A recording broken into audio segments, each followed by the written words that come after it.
The Jerusalem artichoke, Helianthus tuberosus, also called sunroot, sunchoke, wild sunflower, topinamber, or earth apple, is a species of sunflower native to Central North America. It is cultivated widely across the temperate zone for its tuber, which is used as a root vegetable. The flowers are briefly fragrant, giving off a light, vanilla chocolate perfume. The tubers can be eaten raw, cooked, or pickled. The tuber contains about 2% protein, no oil, and little starch. It is rich in the carbohydrate inulin, 8 to 13%, which is a polymer of the monosaccharide fructose. Tubers stored for any length of time convert their inulin into its component, fructose. Jerusalem artichokes have an underlying sweet taste because of the fructose, which is about 1.5 times as sweet as sucrose. It has also been reported as a folk remedy for diabetes.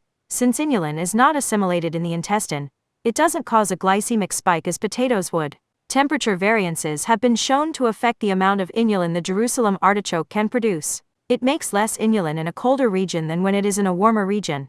Unlike most tubers, but in common with many other members of the Asteraceae, including the artichoke, Jerusalem artichoke tubers store their carbohydrate as inulin, not to be confused with insulin, rather than as starch. This has made them an important source of inulin used as a dietary fiber in food manufacturing. Jerusalem artichoke can propagate with seeds and tubers, but the use of tubers leads to higher yields. For planting, the tubers are cut into pieces with 3 to 5 buds that are placed in 5 to 10 centimeters depth in the soil. Jerusalem artichoke has low nutrient requirements and needs less nitrogen than other energy crops. The competitiveness against weeds is high, making weed control easier, but also making it harder to grow a different culture afterward, since usually small pieces of tubers remain in the ground after harvest. The plant's high competitiveness may be due to allelopathic effects, high plant size, and rapid growth rate.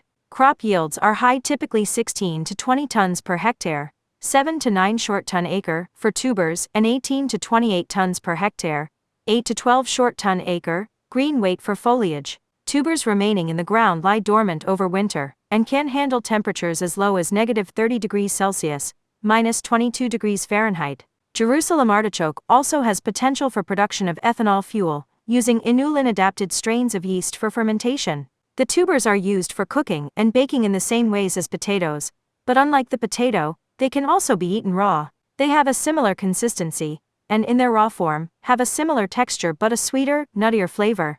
When raw and sliced thinly, they are fit for a salad. Their inulin form of carbohydrates give the tubers a tendency to become soft and mushy if boiled, but they retain their texture better when steamed. The inulin cannot be broken down by the human digestive system, but bacteria metabolize it in the colon. This can cause flatulence and, in some cases, gastric pain. John Gerard's Herbal, printed in 1621, quotes the English botanist John Goodyear on Jerusalem artichokes, which way soever they be dressed and eaten, they stir, and cause a filthy loathsome stinking wind within the body, thereby causing the belly to be pained and tormented, and are a meat more fit for swine than men. Use as forage.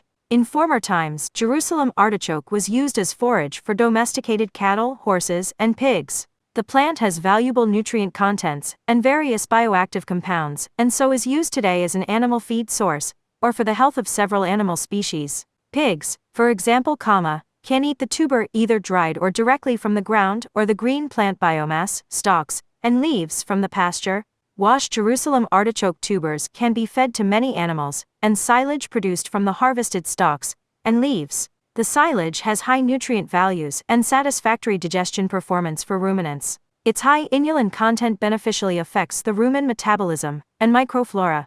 However, cutting the tops to produce silage greatly reduces the harvest of the tubers. There are also many other Jerusalem artichoke products on the market, such as supplementary feed for horses, dogs, and small animals.